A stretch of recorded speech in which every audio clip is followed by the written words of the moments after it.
right, if folks can grab their seats for me, that would be great. I feel like I'm from the South. I don't need a microphone. The acoustics can be enough. If I use we're in a library, guys. So that's why I'm speaking a little bit softer than my normal voice.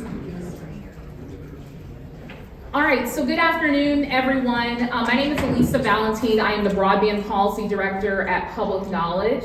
Public Knowledge is a consumer advocacy organization based in Washington, D.C., where we work to shape policy on behalf of the public interest by promoting freedom of expression, an open internet, and access to affordable communications tools and creative works.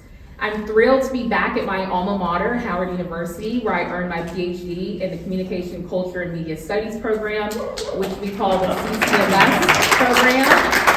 It's wonderful to see so many fellow alumni in the room, including Dr. Brandell Mills-Cox, who is an assistant professor in the School of C, who helped make this event possible today. Please give her a round of applause.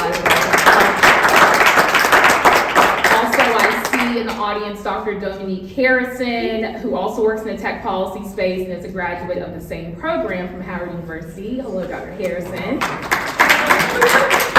And I see Dr. Keena Blackman as well, who's also a graduate of the same program.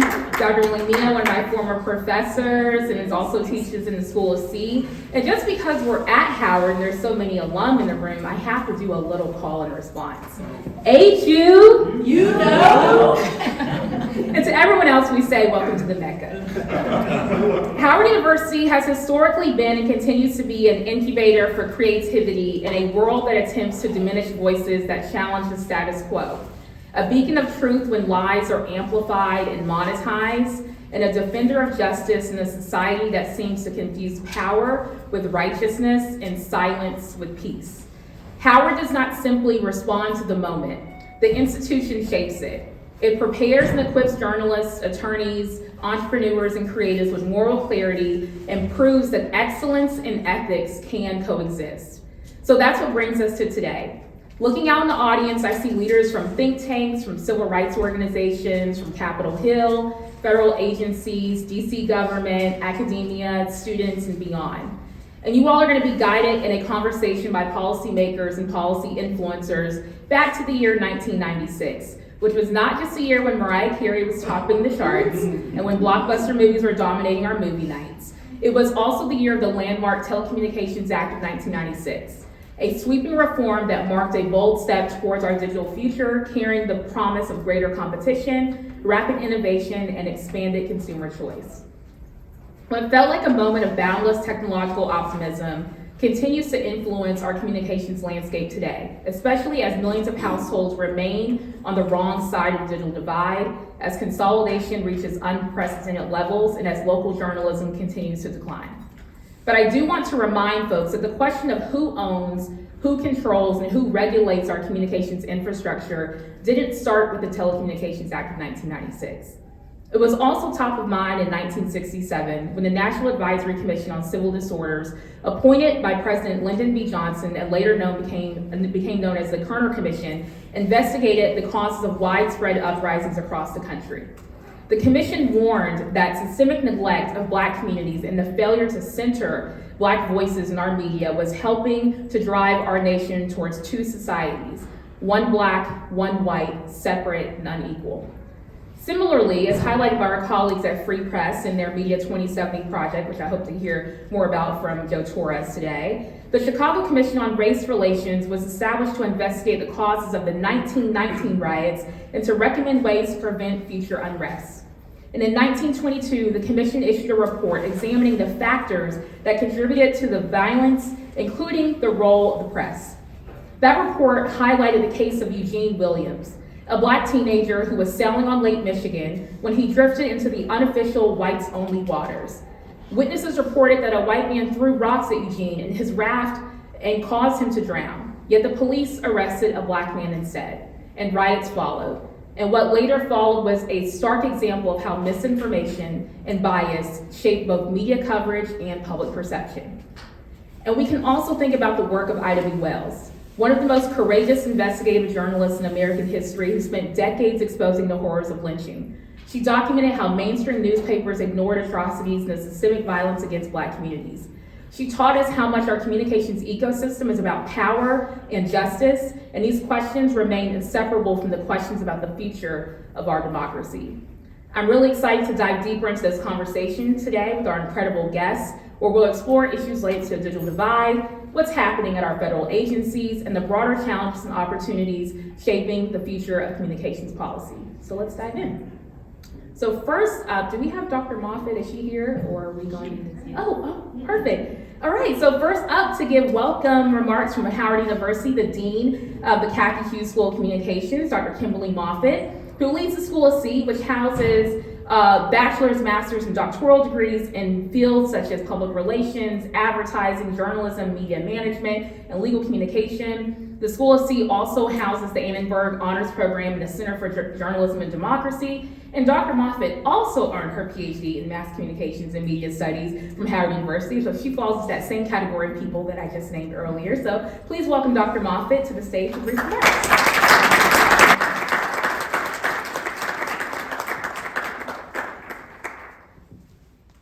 So she took all of my notes, all the wonderful things that I wanted to say about the Cathy Hughes School of Communications. But my primary role is to just welcome you.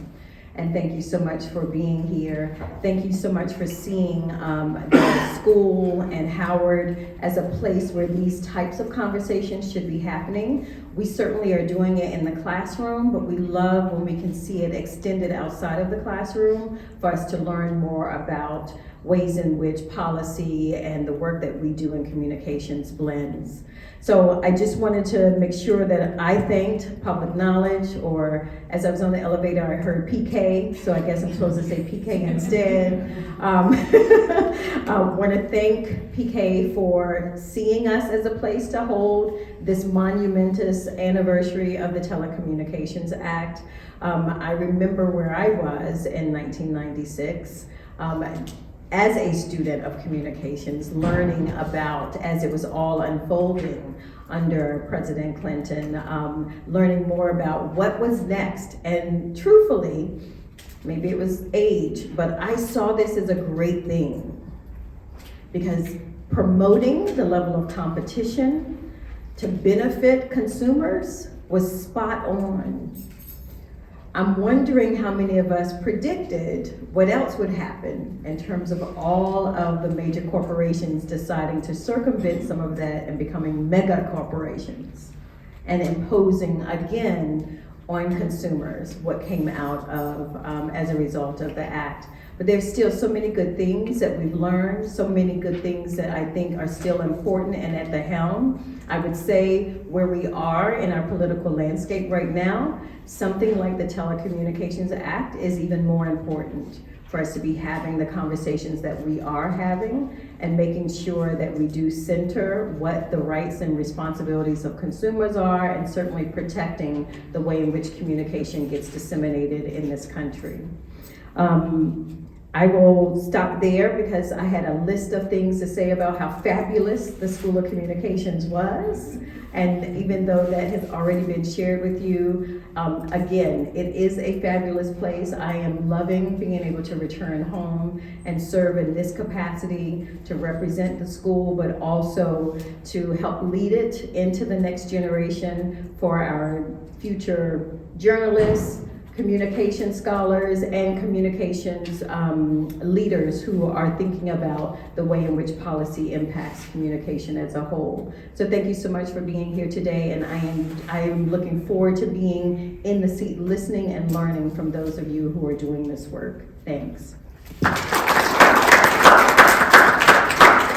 heard that Congresswoman McClellan is in the building and is walking in. So Chris, if you want to, Chris, are there a couple of words that you want to offer up to the audience just based on what we've heard? And then I can formally introduce you, and then... I'll just say thank you all for coming out. Thank you, Elisa, for organizing this. We are often known as a shop full of lawyers, but Elisa is a prime example of rock stars who are not lawyers in our organization, doing great work straight here from Howard University. So great job organizing. The Congresswoman's here, so Good to see you. I'm going to let Lisa do introductions, and then we'll get rolling with the program. If you want to join me up here. Perfect. All right, so Chris Lewis, who you just heard from, is the president and CEO of Public Knowledge. He's been the president of PK since 2019. Before that, he headed up our government affairs shop at PK. He also worked at the FCC in the Office of Legislative Affairs as deputy director. He was a staffer for the late Senator Edward M. Kennedy. He also brings many years of political organizing experience to the conversation today, and he is proudly from the state of Virginia. He will remind you of that often. And I mention that because we are also honored to welcome a very special guest, Congresswoman Jennifer McClellan, the first Black woman elected to Congress from the great state of Virginia. She serves on the House Energy and Commerce Committee, which is why she's here today, because she's an expert on the issues that we are discussing at this event. She has represented the greater Richmond area for nearly 20 years, first in the Virginia House of Delegates starting in 2005, and then in the Virginia State Senate from 2017 until her election to Congress. Thank you so much, Congresswoman McClellan, for being here today. I'm going to pass you the mic. Welcome. We're so glad you could make it. I know it's a busy day here in Washington. For those watching on the recording, this is the day of the State of the Union address, among many other things that Congress is up to today. So we appreciate you taking the time to come out and join us. Absolutely. Oh, there we go. Okay. And we're going to jump right into it because we know you have a limited amount of time. Yeah, we have votes at 4 o'clock, so. Well, so let's first take ourselves back to 1996. You were in law school in 1996. Give people a bit of a flavor for what you were experiencing. What was on your playlist in 1996? Actually, All Eyes on Me, Tupac, Okay. was on my playlist a lot. Anything by Friends. And because I was in law school in Charlottesville, of course, Dave Matthews. You see, you beat me to it. Yeah. Yeah, I was a junior in high school. Okay. But my sister was at the undergraduate school at UVA and she introduced me to Dave Matthews Band. It was pretty easy to get tickets back then. Yeah. When up here in Northern Virginia, we were hearing a lot of go-go, Let Me Clear My Throat, and Yes, all the stuff from DJ Cool. Yeah. So while you were in law school, the 96 Act was passed. Yes. And tell us a bit about how back then that contributed to your career path decisions and your choice to get into telecommunications policy, or did it? I don't know whether it was a decision so much as it just happened. So I spent a summer, both my first and second years at Hunt & Williams in the litigation department, and got my offer to work with the litigation team. When I got the offer, it was the team that did toxic tort litigation, which I thought, I'll do this long enough to learn and then take those skills somewhere else, which is what a lot of people do. By the time I got there, GTE was one of their clients, which is one of the predecessors of Verizon. And so by the time I got there, they were doing arbitrations, negotiations and arbitrations under the Telecom Act. And so that's what I started doing. And then so I came in September of 97. In July of 98, I was loaned to GTE for what was supposed to be 6 weeks and turned into 13 months, because as soon as I got there, they announced the merger with Bell Atlantic. They put a hiring freeze in place. Two of us were supposed to be there to help them transition their legal department. They were trying to consolidate it more in Texas. And so it was just a matter of, we're not doing toxic tort litigation anymore, we're doing telecom. And I was like, this is much better. Thank you. And so I worked there for 5 years, including on the first FCC arbitration under the Telecom Act, and in the middle of cross-examining witnesses for that, the head of the FedReg team said, why doesn't she work for us? And so I went in-house at Verizon and stayed until I was still there when I left to come to Congress in 2023. Fantastic.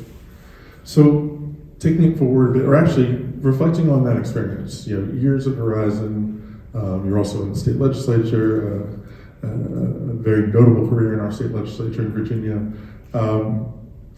As you think back on that time from then to now, you were there for a lot of the milestones, the implementation of the act. How would you evaluate the benefits of it and also any missed opportunities that came from the 96 Act? You know, there's, I'm sure, a lot of things we did not predict when it was passed. We did not predict For these. starters, yeah. I think the milestones, so the main point of the Telecom Act was to open both the local and long distance market to competition. They did that. That was a success. What they didn't predict, though, was the real competition wasn't between, you know, landline providers versus landline providers, long distance, you know, versus long distance. It was intermodal competition that I don't know. I doubt Congress anticipated, and I definitely don't think it happened quite the way people expected it to, and as rapidly as people expected it to. So I think the two biggest things is I watched the evolution of the industry to cord cutting and from voice to data. And I think no one would recognize the industry if you went back in time to the committee hearings. I doubt they could have ever predicted that.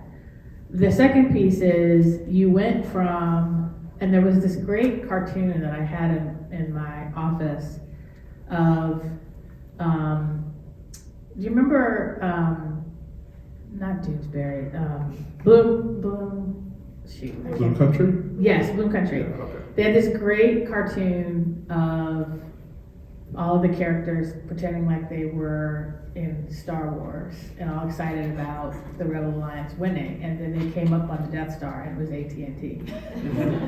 And what was interesting, we went from AT&T, this big monolith that had to be broken up into all of these baby bells, and then eventually the baby bells ate AT&T. And so watching the proliferation of providers and then the consolidation of providers, I don't know that anybody predicted that either. And so I think the world today is much different from what anybody expected.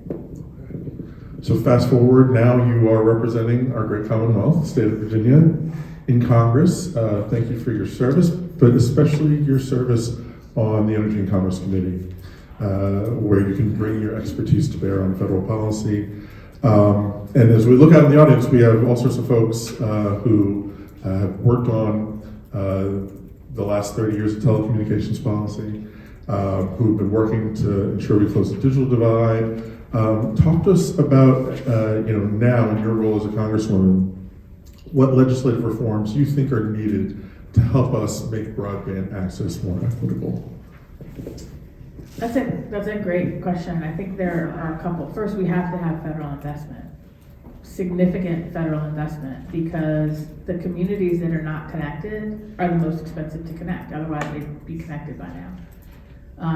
And so, but also making sure that every community is connected with the best possible service, and that we don't. One of my concerns with how the Trump administration is trying to change BEAD is, the law was passed to say we need to have reliable, resilient service. And now this shift to a lowest cost service means you're going to have some communities that have worse broadband service than others. And that's not equitable, is the first thing that worries me.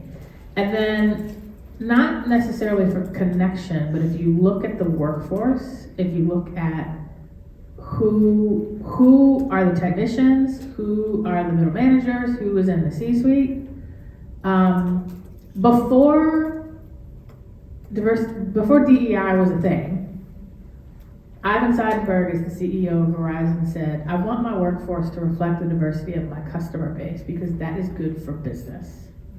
It is good for community engagement, which is good for business. And that did more to diversify the workforce at that company than any law that Congress ever could have passed.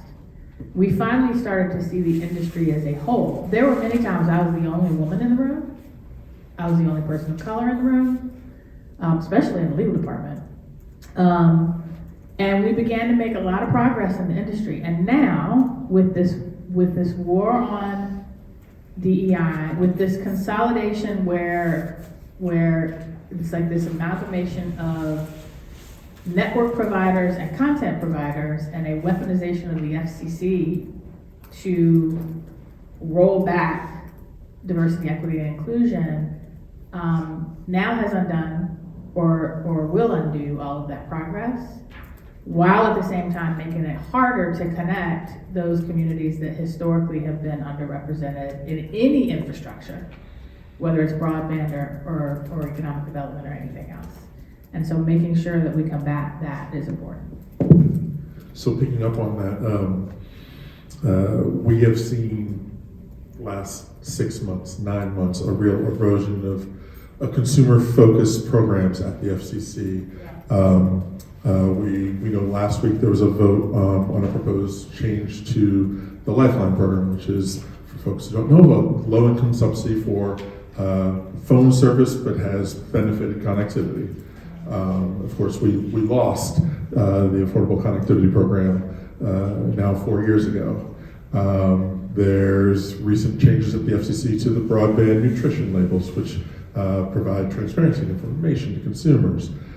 Given these efforts to roll back benefits for consumers, what are you and your colleagues doing to ensure that consumers are protected in what feels like any consumer environment? It is an anti-consumer environment, which is not good for business because if your customers can't afford the service, if your customers have substandard service, you're not going to grow. But it's also, let me back up a little bit, because I think Lifeline is a really good example of the evolution of the industry in ways that the act originally couldn't figure out. Lifeline was created because people didn't want blind subsidies. They wanted transparency about the subsidies. We had universal service, but universal service meant some people paid more for their service so that other people who had higher costs didn't have to pay as much. And so everybody paid the same rate, and urban customers subsidized rural customers. And Congress said, we want all of that to be transparent for voice. And so you saw the transition of a regulated monopoly utility to a competitive market at the same time that everyone said, well, we don't want to regulate broadband because there's innovation and this is not a utility. It's, I don't know what they thought it was. But now, voice is basically obsolete. Landline is definitely obsolete. Data is the utility. Broadband is now a utility because if you cannot access the internet, it is just as important to economic growth, to individual prosperity, to public health, public safety, everything, as electricity, and yet it's not governed in the same way. And so part of what we need to do, and my former employer doesn't want to hear these words, but it's true. We need to treat access to broadband as a utility. First, again, I go back to, that means federal government investment in building it out, because the private sector has gone as far as the private sector can go. At the end of the day, they have to answer to their shareholders. And if shareholders are not going to invest any more money, if they're not going to recover their costs. That's a fact. So we've got to now, still transparently where we can, take away that some customers are going to subsidize other customers to say, now the federal government's going to do it.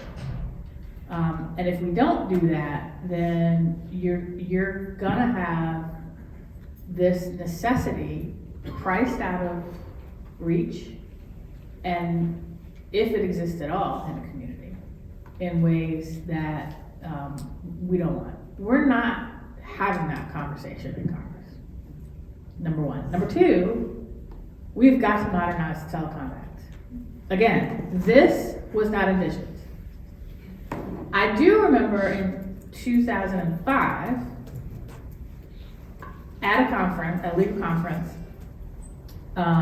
in the industry, people talking about one day this network is going to be about apps that ride on the network to do all of these things. And I'm like, what are you talking about? I don't know what an app is. Because this was before the iPhone was invented, right? But once the iPhone was invented, and now we have the internet of everything you can think of, from your refrigerator to your car to a computer in your hand, the network has now become a pipe that allows you to do everything else you need to do in your life. And no one could ever have imagined that, but that has implications not just for the voice and communication side, but for content, free speech, free press. And so when I first got on Energy and Commerce, and I'll close with this, one of the former members who was on the committee when the Telecom Act passed said, you know what you need to do? You need to modernize the Telecom Act. I'm like, oh my God, I'm so tired of the Telecom Act. I've spent 25 years as a telecom. I'm tired of that. I'm gonna go do energy. I'm gonna do healthcare.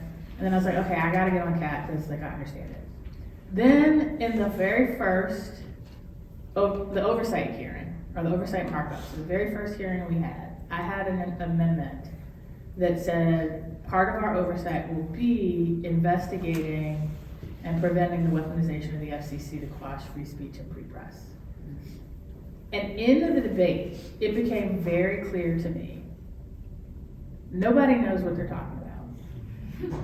Nobody understands how technology has changed so rapidly that the Telecom Act no longer applies. And I walked into my staff and I said, hey guys, you know what I need to do?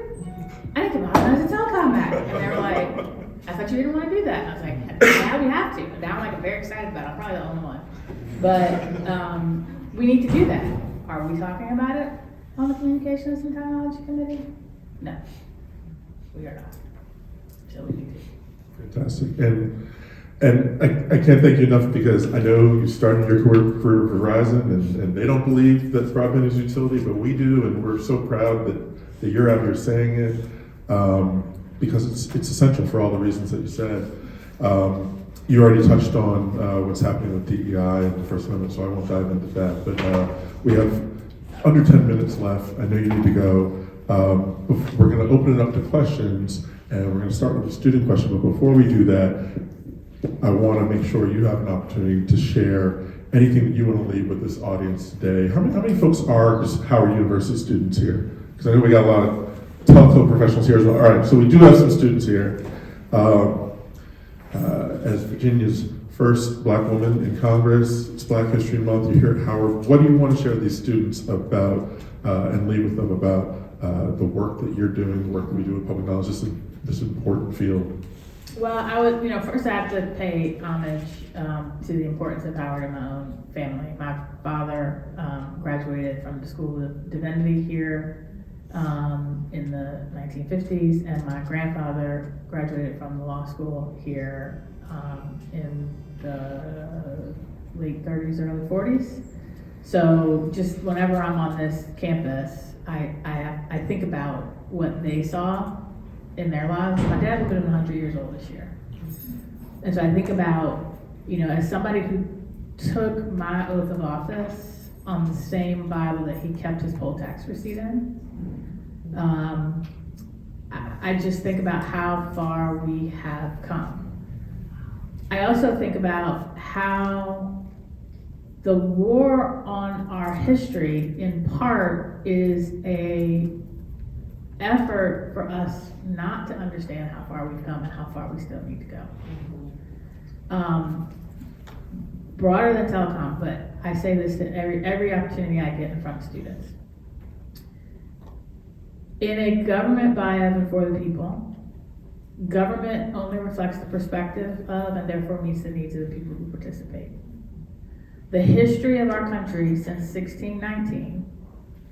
And Virginia was the birthplace of American democracy, and a month later was the birthplace of American slavery.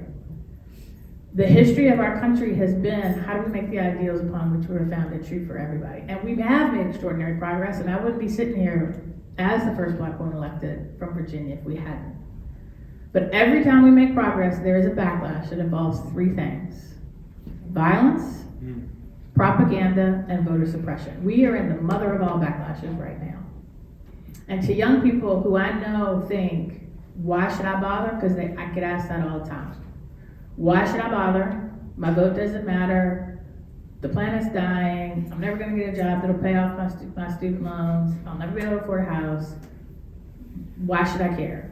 Because if young people 100 years ago, 250 years ago, 407 years ago had said, why bother? We would not have made the progress that we have made. And so and you especially have the opportunity here to think back on how far we have come. And if you really want me to get deep, go to the exhibit on the Middle Passage in the African American History Museum that the president probably wants to take down. And remind yourself, somebody survived that so that we can be here in this moment fighting this fight right now.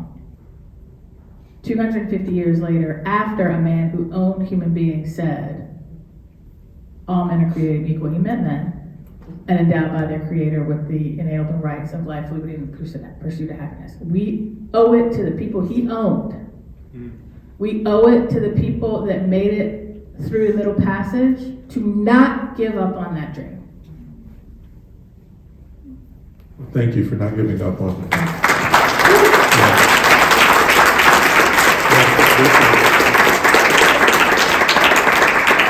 The Congresswoman's got to go. We're at least going to get one question from a student, and we already have teed up from Howard University Television. Jada Kai Johnson is here covering. So where's Jada? Jada, you're going to give us our first question. Shout it out. Perfect. Okay. As a policymaker, what's the biggest challenge in trying to update a 30-year-old law for an AI-driven law? Getting my colleagues to understand the current world. And I think getting my colleagues, so my biggest frustration about Congress, government in general, is we govern in silos, but people don't live in silos, and technology doesn't work in silos. And so whenever I hear people talk about AI, we need AI policy. And they're very narrowly focused on the development and advancement of AI. And it's like, no. We need to modernize every single policy we have to reflect a world in which AI exists. And that, just getting them to understand that basic principle is the most frustrating part of my job. Yes, I see you in the back. The issue with AI is data is data. Yeah. And when we talk about AI, when we talk about an institution like Howard University, we are professors, and we're preparing the students for the future. Who is feeding the internet with the data that AI is tapping into to speak for black people? How many of those platforms, ChatGPT, Perplexity, DeepSeek, speaks for the black people in the age of AI? And what are you in the Congress doing so that we are relevant in the classroom at Howard University? So you might need a microphone. I heard the beginning part, but I didn't hear the end. Do we have a? We only got the two, but either shout it out louder or come on up and I'll let you use my Just mic. the last part of the last thing, the question part. Yeah, thank you. Yeah, I was saying that the issue with AI data is the data that is being fed on the internet. Because AI draws from the internet. Who is responsible for this data is that speaks for black people. And this is a problem because if we are using those data to inform policy, and somebody is using that data to speak for the black people, you talk about the Middle Passage. What is being done in the Congress? So to the- promote this kind of stuff. That's all. So there's actually, I'm gonna add a part to your question because it's data and the algorithm. We all are responsible for the data.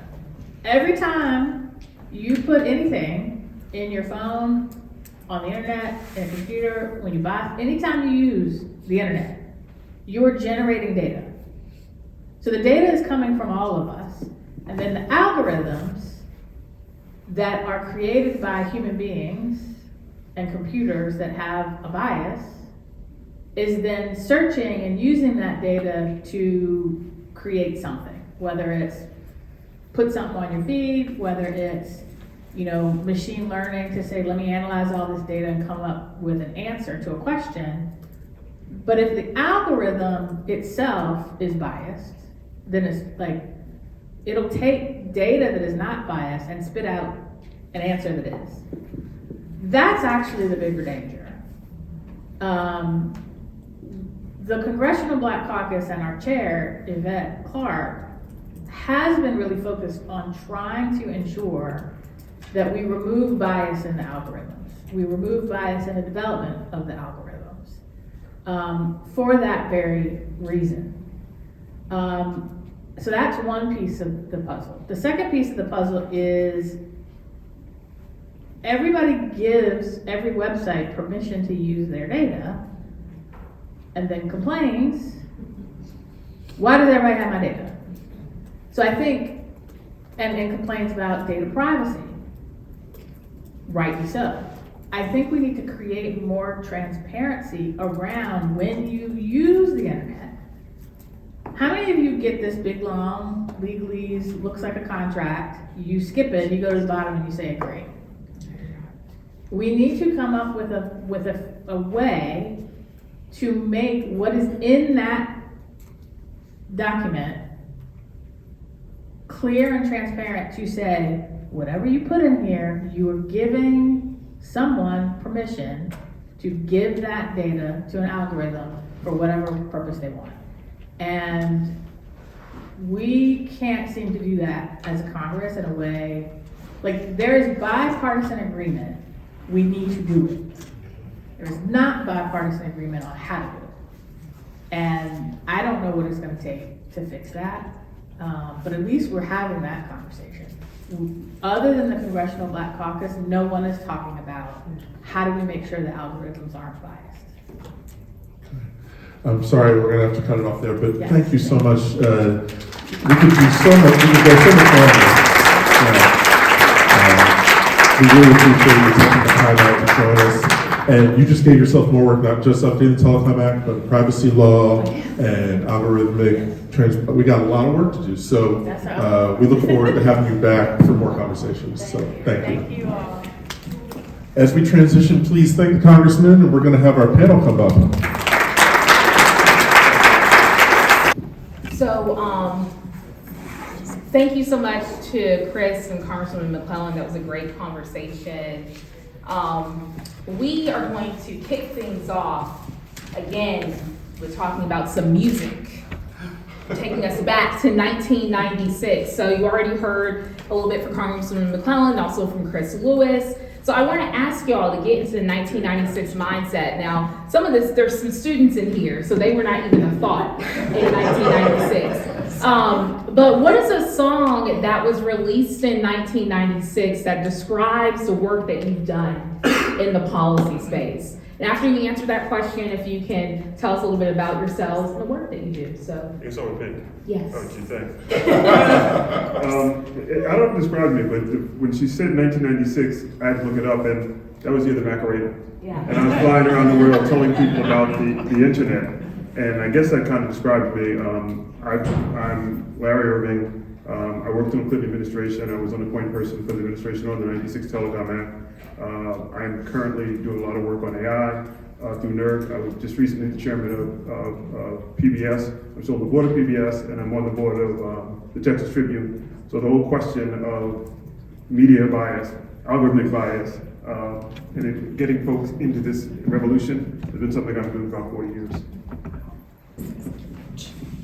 Hi everyone, my name is Francella. I would say if I were to go back to 1996, I would choose a Dave Matthews song. It's called "Lying in Our Graves." And that was good. That was like before they had too much of the devil's lettuce. And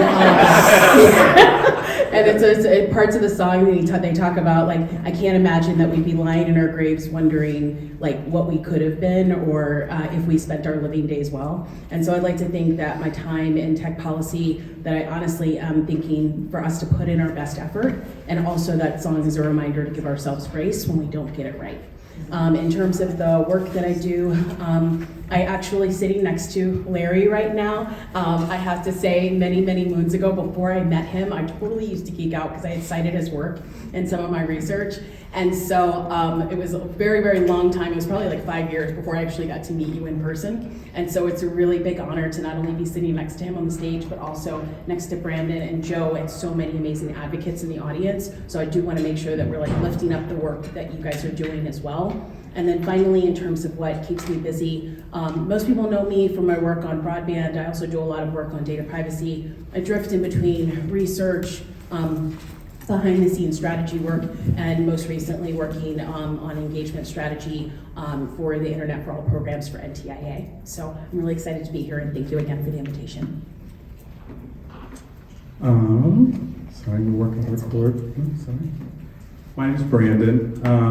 My two songs do not reflect me, they reflect the work. So I also had to look up some songs and some music videos. We had music videos back then, they were great. And the two, for me, I had to pick two also, were Rage Against the Machine's Bulls on Parade and Sublime's What I Got. Love is what he has in the song. Because I'm an organizer, and I won't swear, it's not like that.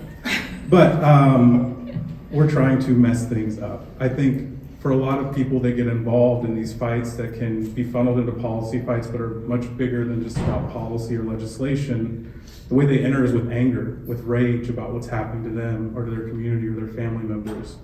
And we've certainly seen that. I think before this last year, I may have been the only person or one of the very few people who organized a protest at Sinclair headquarters, just north of Baltimore. So we do a lot of, rage is a big part of my work, but also I included love because I'm sappy and silly, but because really like that is what keeps people in this fight. If you're just working from rage and anger, you're gonna peter out. And the thing that keeps us all together in this fight is the love for our communities, the love for one another, the people that we connect with, the friends we made along the way. Like to be cliche.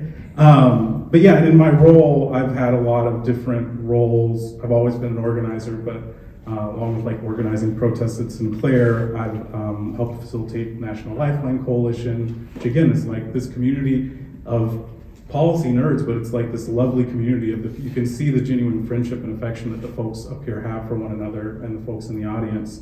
But it's also looked like when we were doing work around trying to think, how can we intervene in this huge speed infrastructure thing, that we wanted to tell a story about this incredible community in Utica.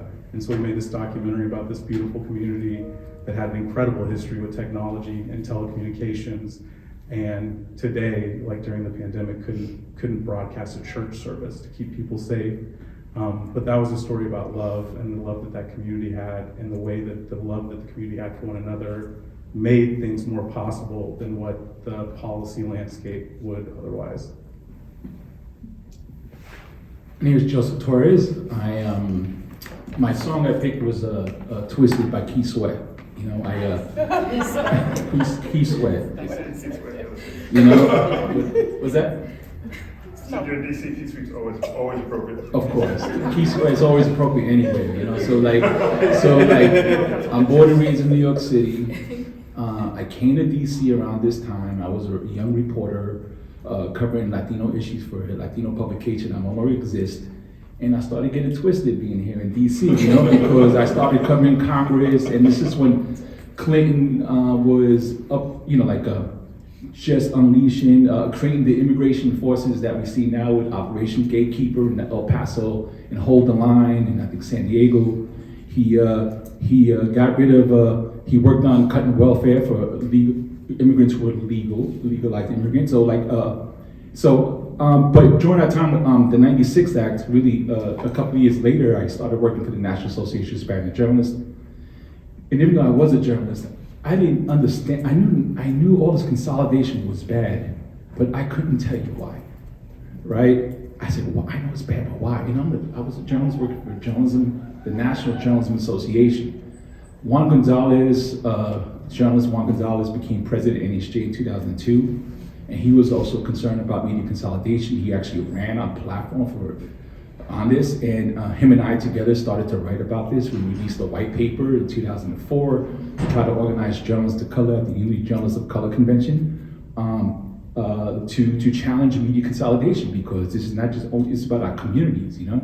And then that led to us writing a book called News for All the People, the epic story based in American media. And during that time, I started a free press. I started to get involved in policy fights, helping to create coalitions of color to fight against, internet freedom, against Comcast and media consolidation.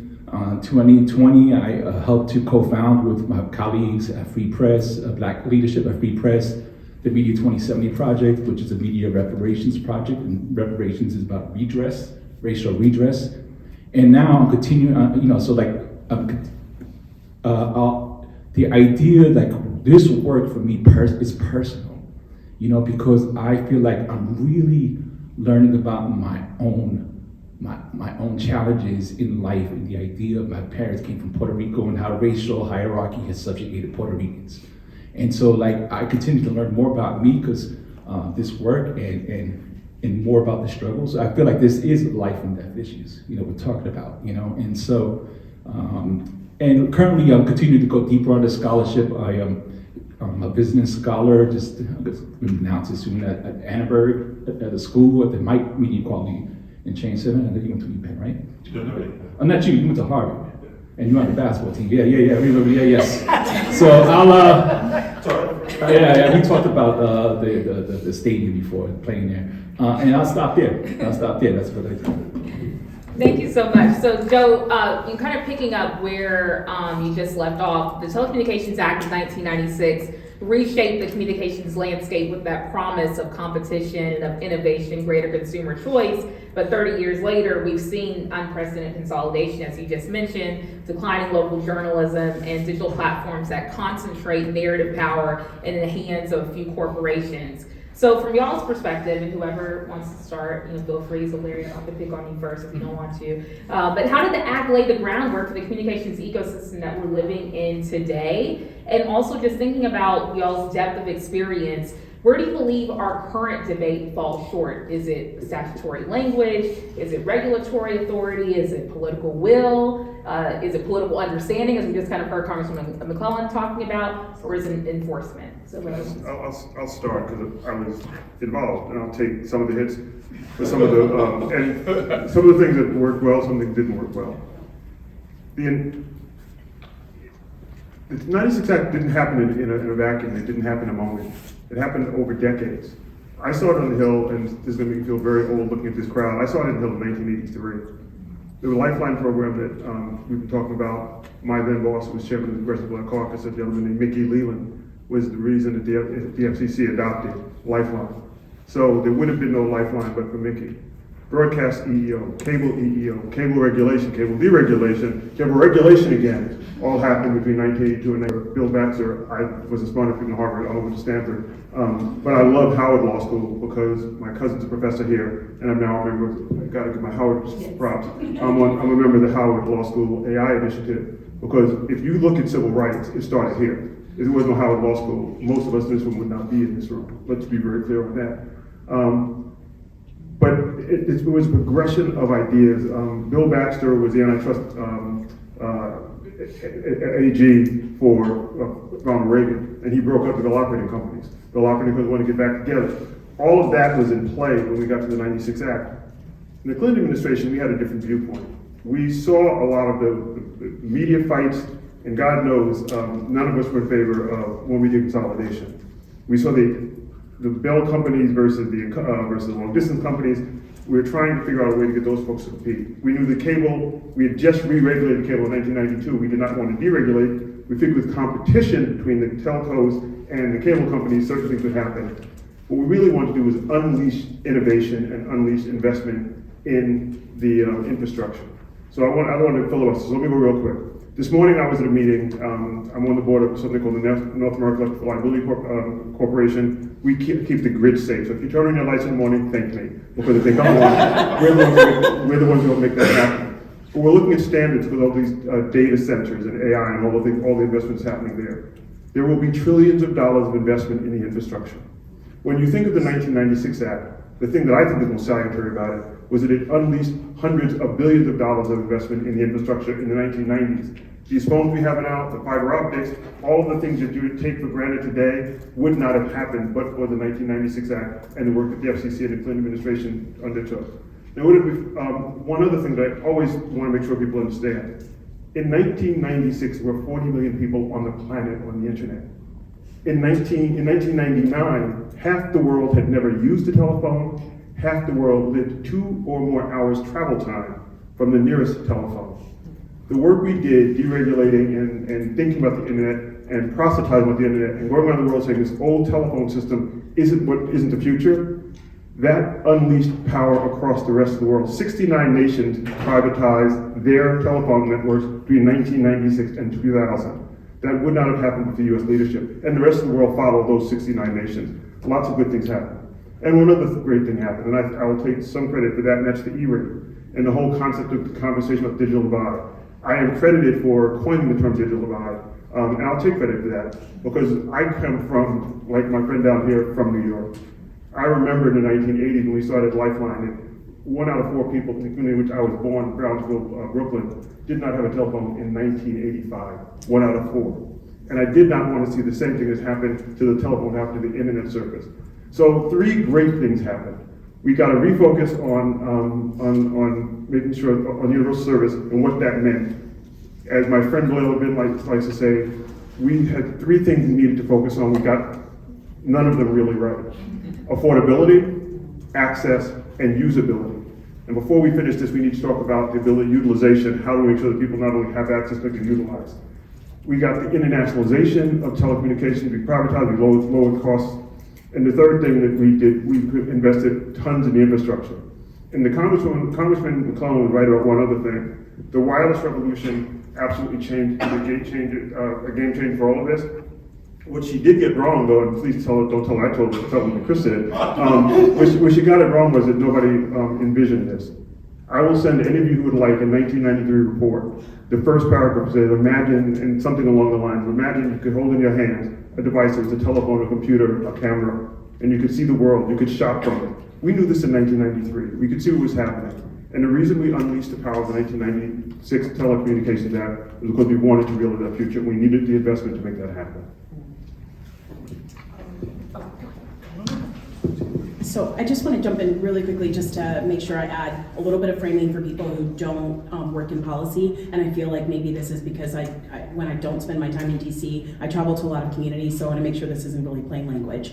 Larry is giving a really important notes about how what happened domestically actually impacted also global innovation and things like that. Just to focus in on the US and making sure we're looking at just this piece of legislation in 1996, it is something that was iterative because, again, legislation happens because there are bits and pieces. We think this act is really good. I like this negotiation here. Use this outline from a piece of legislation that didn't go through. And that's how you put together an act, right?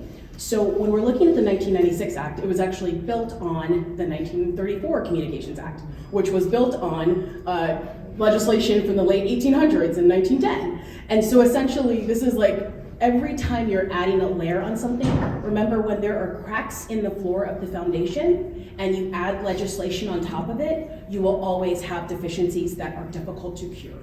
So I want to make sure we're getting rid of this idea that any piece of legislation can be perfect, whatever it is that we envision. I also want to set the table with the fact that whatever it is that we are trying to govern, back in the late 1800s when they were making telephones essentially part of interstate commerce, when they're thinking of ways to regulate radio, when they're thinking about creating an FCC to regulate both of those things, at that time they're not thinking about telephones being in everyone's houses. They're like, this is this really cool thing that only is in really expensive, luxurious neighborhoods and maybe a few businesses. And then when we fast forward to 1996, at the time the internet is new, so there isn't really a template to say this is eventually going to be in every single person's home. And whatever we're doing right now, we are going to have to come up with ideas for regulations or possibilities that don't yet have a name for a generation of consumers that we might not ever meet. And so I just want to make sure we're framing that with something that we're having to push beyond something that you might not have vocabulary for it. I don't know what it's going to be like 50 years from now or 40 years from now when you take out your phone, but I do know that the power of everything that I can put in my hand, it's not only going to be able to anticipate things about me, give me information, make suggestions, it's going to create a digital ID and a digital footprint that even people who choose to be off of the grid will still be, their identity will be impacted by the information that's being collected about me and by virtue of them even sitting next to me. And so I just want to make sure we're thinking about, this is something that's really vast and complicated, and when we're creating legislation, very often it's reactive. It's based on data that's already been collected, we're trying to correct a harm that's behind us, we're forecasting impact, but we're not really sure. It's really difficult to be able to come up with something that will even be timely by the time it gets even enough votes to get out of committee and then becomes law. So I just want to make sure for people who aren't part of the sausage making when it comes to making legislation, to know that when you have regulations and laws, it is a product of years of advocates like the ones in this room, people who are elected to different regulatory bodies coming up with ideas to essentially create a recipe and hoping that it cures the problem not only in front of them, but the problem that is in the foreseeable future. So.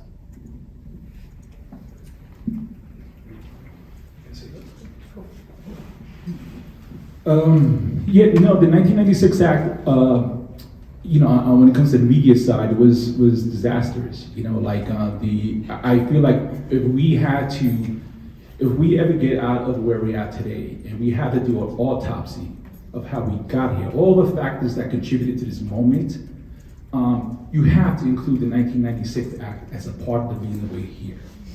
Now, these media companies, this consolidation, the rise of right-wing radio, right, occurred because of the massive consolidation that was allowed of the 1996 Act. And the thing is, there's always been consolidation in broadcasting. The creation of radio, or Radio Corporation of America, in the late during the Wilson administration, resulted in NBC and CBS becoming the dominant players that were controlling radio and radio programming, right? And so, the thing is like, media and media narratives. These narratives endure. The first, I always often say that the first colonial newspaper in this country was published in the early 1700s. It was called Boston Newsletter. And in that newsletter, you talk about how Black people were addicted to stealing and lying.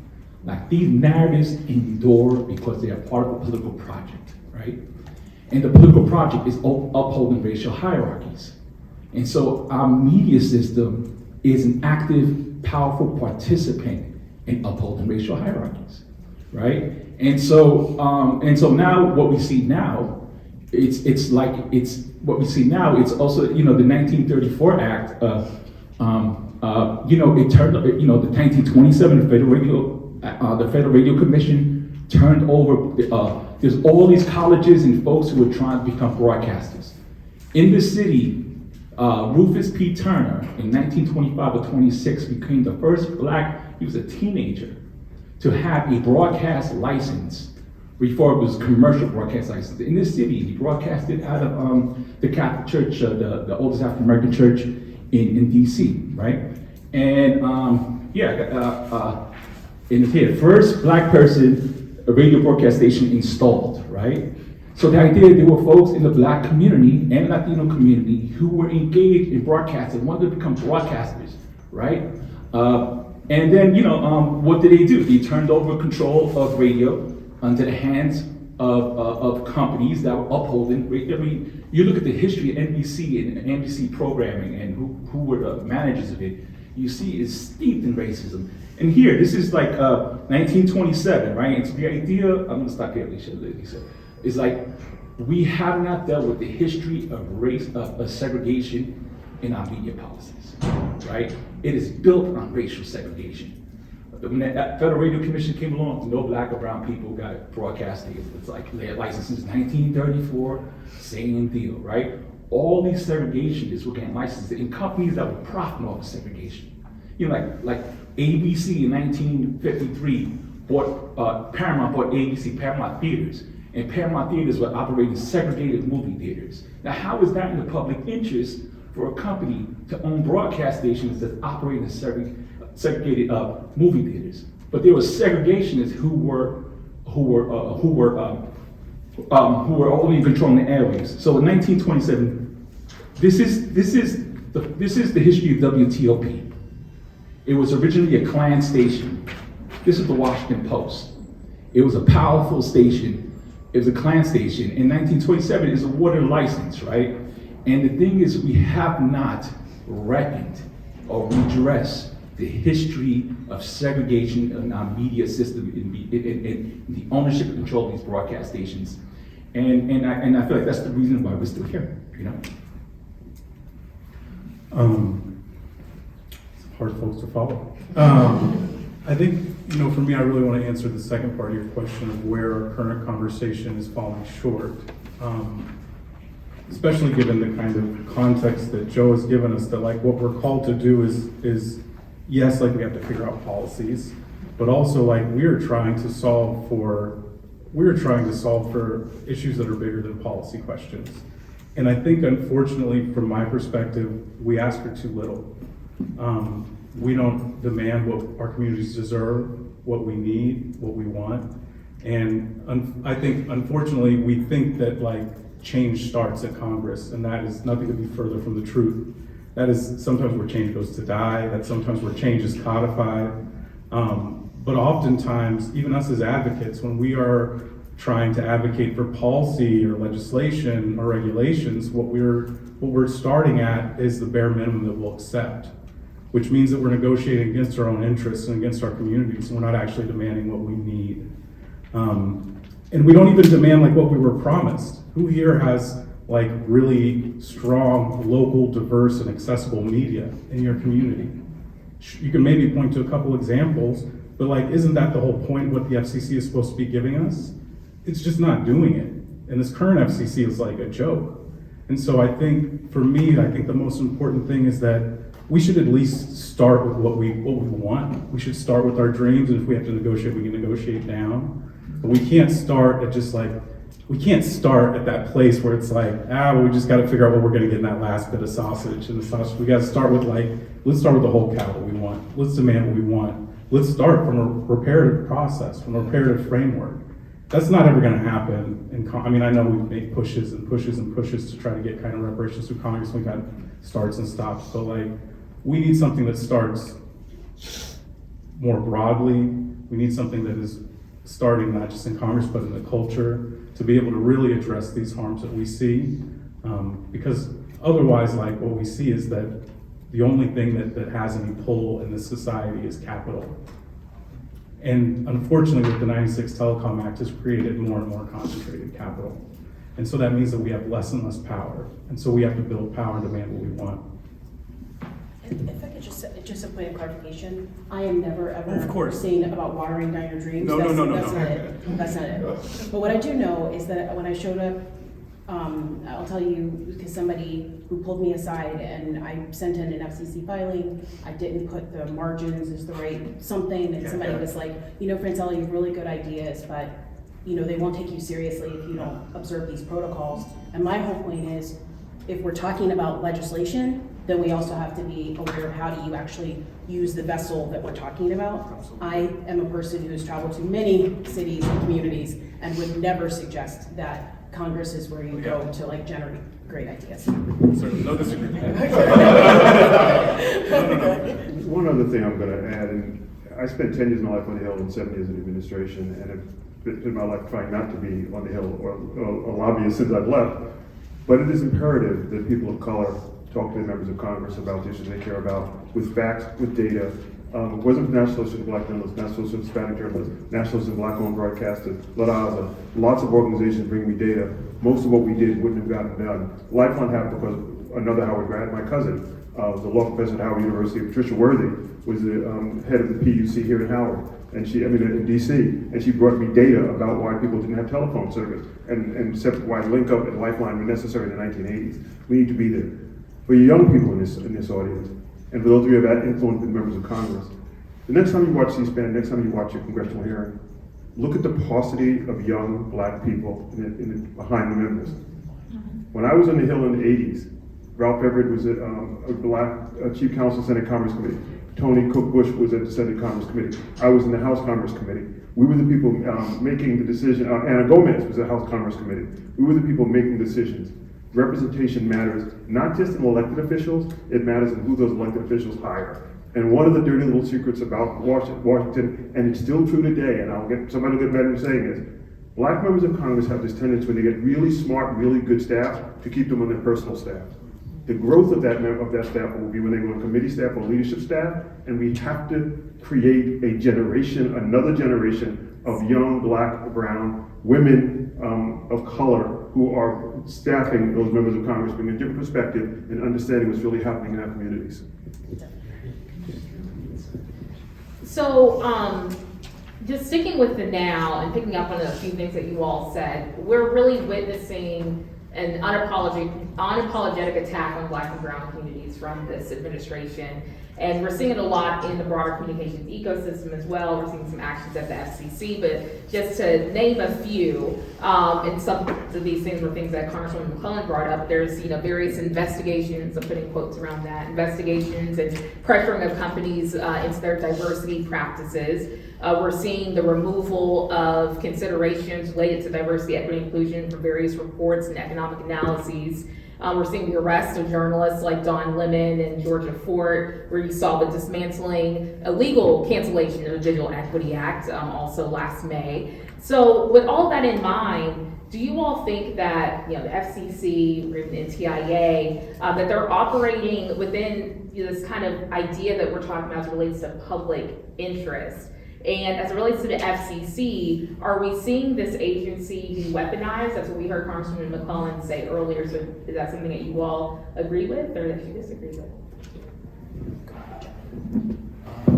Well, it's definitely weaponized. I mean, there's no doubt about that, right? And so, it's I'm going to say it's unprecedented until you find something that actually happened before, but it's pretty unprecedented what he actually is doing, this chairman, right? And the thing is,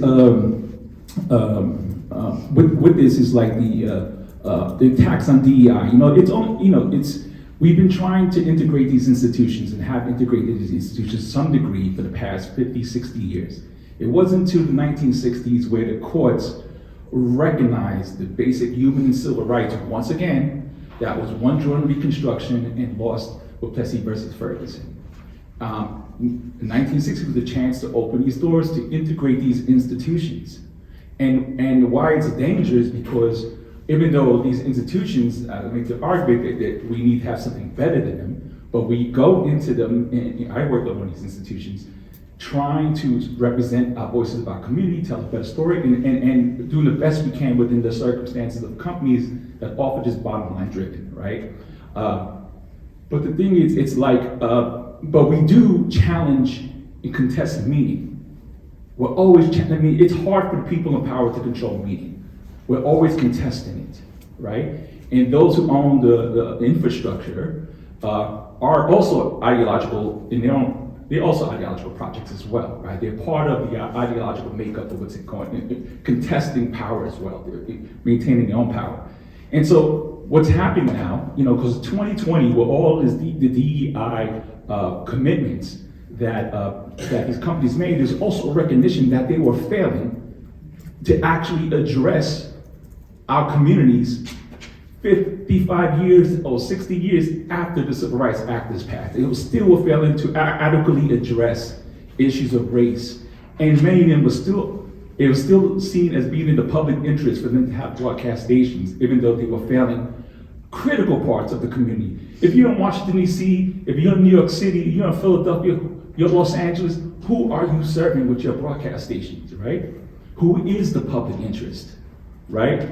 And so it's part of the overall project of getting rid of DEI across all things and disparate impact measures and all that to really silence our political and cultural voices to shape meaning and in order to maintain a power and trying to revert back to a time when basic human and civil rights no longer apply to our communities. The courts did not, it's hard to change this Constitution. The courts have had to change the meaning of this Constitution. And so trying to have the courts and those of power reinterpret that we represent something inherently illegal for being in there. We were something illegally obtained and undeserving. And in order to build power for the project that is, and the project that they have, and for now, with this administration is pretty clear what that project is. Yes.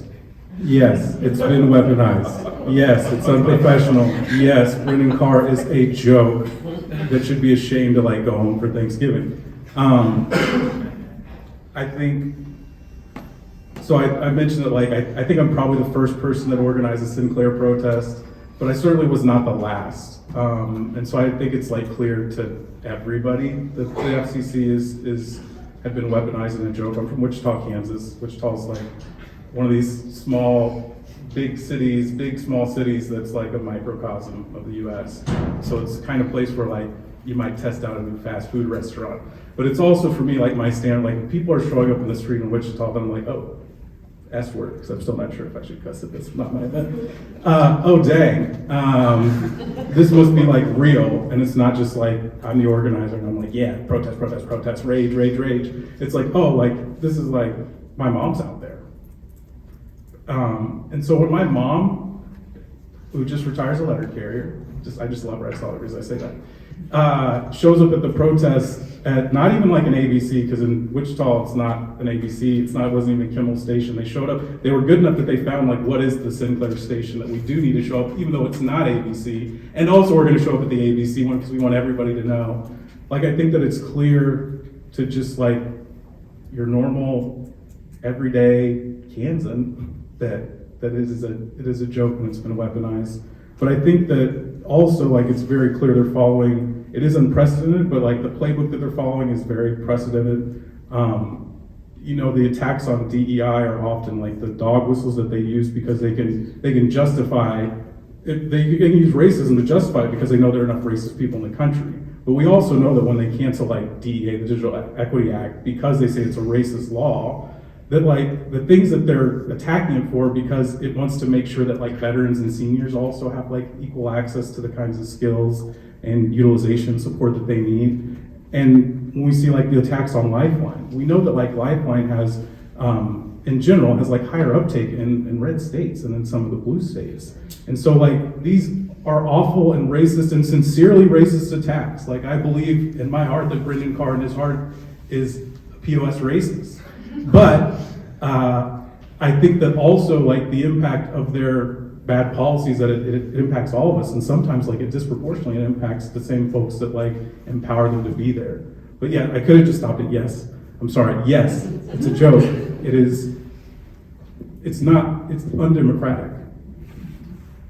I was chairman of the board of PBS when we were defunded by this administration and this Congress. And I'm still a member of the board. I've made no public statements about this administration and our media policies. And as a member of the board of PBS, I think it's prudent that I follow that, continue with that precedent of not saying anything publicly. You want to pass me a note to say? I am not on the board. But I guess maybe what's tugging at me is that there are some things that are being said. Maybe there are some parts I agree with, some parts I disagree with the packaging. But I think that what I'm also kind of upset about sometimes as an advocate is, for example, when the Digital Equity Act is basically canceled and they're saying we're not gonna push money out the door. People have contributed to this, we pushed this through, it has all the requisite approvals, And then as soon as they say it's canceled, I don't see people outraged and showing up in their congressman's office and telling their councilman, I want to talk about this, and writing letters and calling into NPR. I see a very small group of advocates which are powerful and important. But the thing is, I think the strategy of people being overwhelmed and having so many things to be worried about, it's hard to dial in on something specific. And the thing is, when I hear, like, it makes me sad when I hear any agency being called a joke, because the problem is then we need them, right? Yeah, so in a different administration, we're gonna turn around and say we need them. So my issue is right now, what I want is for people to like show up. If you're mad about it, show up and tell somebody. Write the letter, like do that thing, because the problem is in the silence, all we have is a lot of people speaking for other people. And when we have people speaking for impacted communities, the issue that I have with that is that people make a whole lot of assumptions. And it's like when we talk about, for example, Lifeline, a low-income broadband subsidy, I remember my first meeting at the Hill, my first meeting at the FCC, and I literally was sitting in the room with the commissioner. I said, have you met a person who uses Lifeline? The commissioner is staring at me, the staffer is like writing, they're looking around the room, and I'm like, that wasn't meant to be a bomb. It was because I'm thinking, if you're gonna change a program, wouldn't you wanna meet a person who uses the program? You don't know any poor people, so I was just hoping you meet somebody on this program. And so it's just, I think for me, it's just like let's keep this really simple and figure out who has agency, who are we saying we're trying to help, and what are we gonna do about it? And I feel like in this moment, sometimes we have to give ourselves grace because we can't get to everything all the time. But I think if we're really mad about something and we don't show up, then shame on us for not pushing back, because we're creating conditions where people feel comfortable steamrolling. That's what I'm trying to say. Oh, sorry. Just as a follow-up to that, Francella, when communities aren't centered, what's at risk for our economic and social future? I think the worst thing for regulations, when I think about the biggest risk, is having homogeneous policy. That is like one of the things, I moved to DC in 2007. I used to live on 3rd Street. I was telling Elisa, it's like coming home, because the dorms that are across the street from this building didn't exist. This side of LaJoy Park was very dodgy, I'll say. I lived on 3rd Street, and basically the Howard shuttle would come down my street, and on one side of the stop sign, the kids had a very different outcome than the kids on the other side of the stop sign. It's still a house where Miss Betty owns the house at the corner. They have family barbecues with people down the street. It's a totally different place out here. And when I think about it, it's a great example of the fact that, like, there are a ton of people who live literally 2 miles from the Hill who will never even know how to make a meeting with their member of Congress. They don't know how to request a meeting at the FCC. People aren't gonna reach out to them and ask them what they think about certain policies, but you better believe there's gonna be some advocate talking about how they feel about something. And I think I worry because, again, even as advocates, we are in a position of privilege. I always want to remind people, how many people, when I'm in a room, have actually had to worry about their address? So if you're doing homelessness policy and you've never had to worry about not having an address, you've never been unstable, you're going to see that differently if your email address is the only stable address you have. You're going to see it differently if you're hungry and working on food policy. You're going to see it differently if you were thinking about Lifeline and you have a phone, an iPad, and a laptop. So my point is, instead of us making assumptions, sometimes I just, Ryan is on my staff, he was on my staff for like 5 years when I was at Next Century Cities. We'd show up at town hall meetings, we'd show up at like workshops, we'd write ghost op-eds for councilmen who were literally running with interns. Like, we just did the nitty-gritty stuff to show up for communities, because the truth is nobody cared about what they thought. So our idea was just to give them a platform and a way to be a part of these conversations.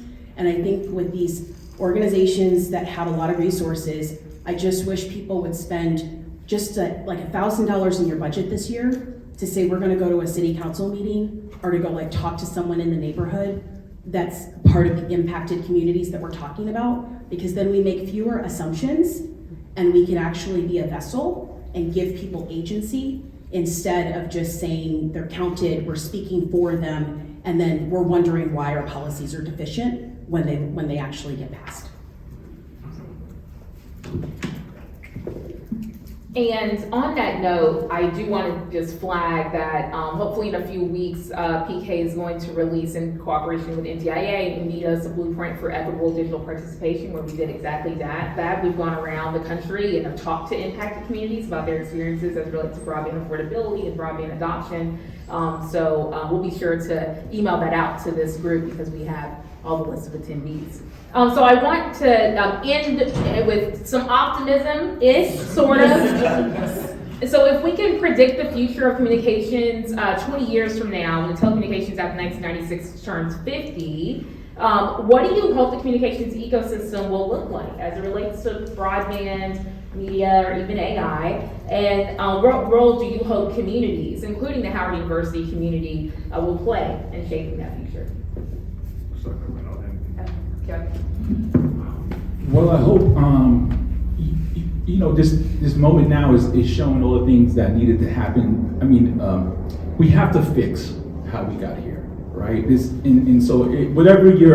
Whatever sector you work in, I'm sure you have similar stories of things that helped, that needed to happen, that didn't happen, despite best efforts, that we need to change. And so in this sector, it's like, to me, for me, it's like there needs to be a different ownership model. Like, there is debate around the future of journalism, and the idea of like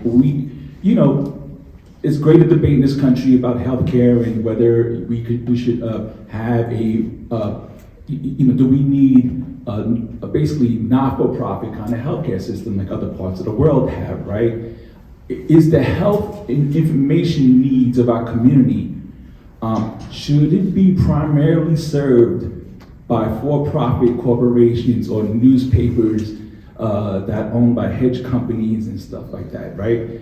And to me, so we hear about Larry in the defunding of public media, which we see is very little money each year in appropriations historically compared to other parts of the world where it should be more fully funded. It's the 31st year of the National Science Foundation privatizing officially the NSF-Net and all that, right? And so, like, if we would transport ourselves 31 years ago, will we do anything different about the protocols, all that around how the internet is governed, and by who, and who controls the infrastructure? So to me, it's an infrastructure issue, an ownership and control, and for who, to serve what purpose, and hopefully in the health and well-being of the communities.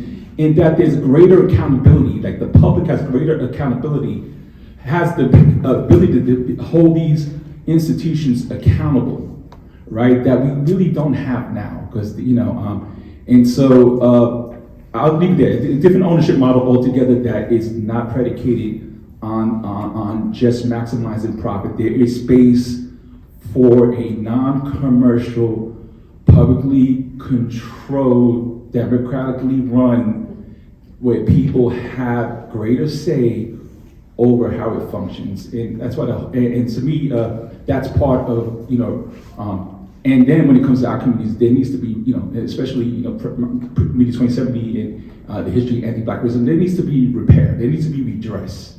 And so I'll just stop there. Yeah, I think, media justice, or like back before we were in media justice or the Center for Media Justice, when we were Youth Media Council in Oakland, and one of our first campaigns was trying to save an independent local hip hop station from being bought out by Clear Channel. And I think, what gives me hope and optimism is that is part of kind of how we got in the fight, but also a part of the stories in 2010, there was a local community radio act that was passed. And that actually created all kinds of opportunities for local folks, some who see themselves as part of the movement for the kind of changes that we all want to see, were able to have some kind of, like Joe was talking about, some local control, something that was accountable to the community. And we could see the impact of that. My executive director, that was, before he was with Media Justice, that was something he was doing. In the Twin Cities, KRSM is a radio station that he helped to, a low power FM radio station that he helped to create. And during the uprisings in 2020, that was one of the places locally that folks would go and get actual information about what was happening that was not filtered through the propaganda of corporate media, or like the Action News Now, if it bleeds, it leads kind of local cable news framework. And so that does give me hope that there are ways that we can see that maybe they're small things, or maybe they're huge things, I don't know, but that there are ways that we can think even within this kind of broken framework of what can we do today that can actually make this kind of lasting hope. And the other thing for me is I agree with Joe, like it's about ownership, but it's also about local. I think fundamentally technology is something that divides us from ourselves and the people around us in the environment. It's inherently anti-local. And what I would dream that we could have in 20, 30, 50, whatever years, is that we figure out if there are small ways that we can separate technology from commerce, that we can actually have technology that connects us to the people around us, to our families, to our communities, to the environment, to the things that we care about. And it's because of like the people here at this table, the people in this room, that I do have some optimism that is possible in ways both big and small. So many good things, and so maybe I'll say three things. On the media front, one thing I am worried about is with consolidation and the homogeneous nature of who gets to create, whether it's news or just different things like that, and also social media, that sometimes you're not sure what's true. As that information is fed into AI, it makes it very difficult to decipher what is real and what is not, what is factual and what's misinformation and disinformation. So I'm a little bit worried about when we have that type of consolidation that's also being fed into the AI that we rely on every day. So that's probably one concern that I think is just worth noodling on. Number two, I think to a point that Larry made earlier about having, I think about the exodus of people coming out of nonprofits in this moment. There are so many jobs that are available in nonprofits, so many jobs with CEOs and EDs, and the reason why is because people are burnt out. They are running on fumes and just doing their best to be everywhere all the time. And humans are not like, we survive certain things, but people are kind of like, you know what? I could just do this with a lot of less headache to just do something else. And the problem is that, like, when I walked in earlier today, I asked Joe how he was feeling, and he said, I'm still, like, literally, what did you say? You were still motivated, loving what you did? Yeah. And that you were still, like, motivated and, like, genuinely meant it. Yeah. And I think that we have to find a way to make sure that this work is people feel fulfilled, they want to show up, they want to bring other people in, especially in places, whether it's on the Hill, in agencies, to be staffers. I want to make sure that we're like bringing in new people with different points of view, like making sure we have geographic diversity, economic diversity, like all of those different things, because to my last point, the most dangerous thing that we can have is policies that are homogeneous. Because again, we are trying to support a multicultural, multi-generational democracy. And if the world, like if the United States, maybe I'll focus on the US, is gonna be even more diverse 50 years from now, it doesn't make sense that we're always looking at things through the lens of only people who went to college, who most likely went to college on either an East or West Coast. Like there's this very narrow group of people that gets to shape policy, and the end result is always deficient. So maybe we should change how we make it. Maybe we should invite more people in as cooks and to influence our recipes instead of just saying the old way we did it is the only way to do it. So I just want to encourage people, maybe it's just a point of outreach. Before you leave, lift somebody up, say thank you for your work. If you're mad about something, like get involved and do something, because we cannot wait around for something else or someone else to come and rescue us. So the best part of my life professionally was the work I did at NTIA doing pilot projects where we showed what could happen in schools and hospitals and libraries, community centers, bringing technology to communities and letting community members figure out how to use the technology for themselves. It's shocking to me that we spend how much time we've been here. Nobody's talked about the fact that 10 days ago the Reverend Jesse Lewis Jackson died. Because his Wall Street project and his Silicon Valley project were incredibly important to my life, but to your life, whether you know it or not. And he said something, if you believe it, you can achieve it. And, you know, I'm gonna quote that great philosopher, Chris Rock, who paraphrased him actually when he noted that anywhere you find a Martin Luther King Boulevard, you find black folks. Anywhere you find an HBCU, you're gonna probably find a Martin Luther King Boulevard somewhere close by. And here's the good news. The college students who are most actively using AI today are students at HBCUs. The professors who are most actively using AI today are at HBCUs. I have this vision of an MLK Boulevard project, and I talked to Hughes about this a little bit, where you use the power of HBCUs in community colleges and tribal colleges and minority-serving institutions and public libraries to bring the talent of our young youth to those communities. We've got to change those algorithms. We've got to become AI literate. We've got to change the script. And our young folks are doing it. Now, black folks are only 25% of black adults are college graduates, but 20% of black students who go to college go to HBCUs, and they're much more likely to graduate and much more likely to go back to their communities when they graduate.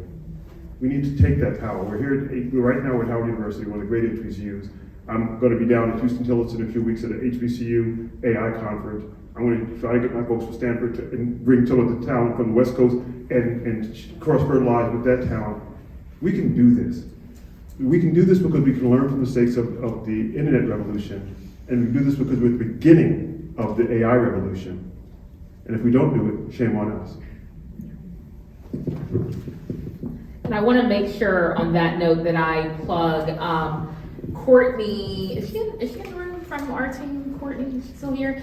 She has a project that just came out yesterday, and it is called More Than a Seat, Who Gets to Shape Technology Policy. So tomorrow afternoon at 2:00, we're having a webinar where we're going to discuss all of the findings from that really great project that really touches on a lot of things that you all just brought up. Joe is going to be on that panel. He's working for PK. It seems like he's very busy. But thank you all for an amazing conversation, for really giving your time to the Howard community today. Everyone give them a round of applause. Really appreciate it.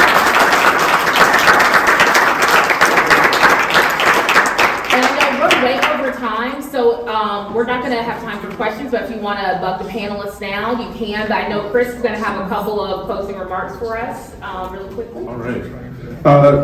Thank you, panel. Thank you, Elisa, for organizing this.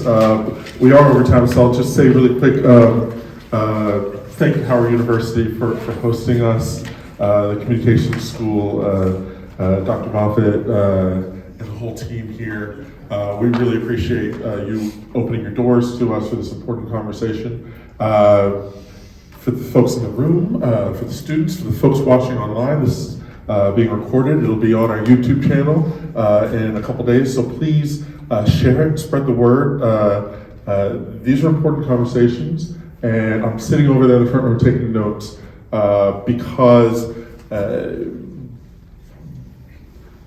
you said, let's end on a positive note, and yeah, there's some darkness and negativity about what we're facing right now, but there was a lot of hope as well. And I appreciate, especially you guys closing your remarks on that, because as the Congresswoman said, if we do not stand up and continue to fight like our ancestors did, we will not get the sort of justice that we need when it comes to communications policy, when it comes to AI, when it comes to technology.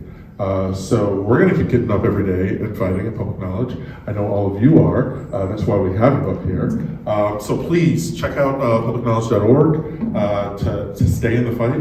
Check out the 2070 project at Free Press. Check out Media Justice. Look up and connect with all of these experts up here. And don't just listen to the Congresswoman. Talk to your colleague, your congressman, your senators. Tell them to listen to Congresswoman McClellan because we have a lot of work to do, and we're going to keep fighting, like she said. So thank you all for coming, and we look forward to seeing you online tomorrow at the webinar, and we look forward to seeing you in the future as we continue the fight. So thank you all for coming.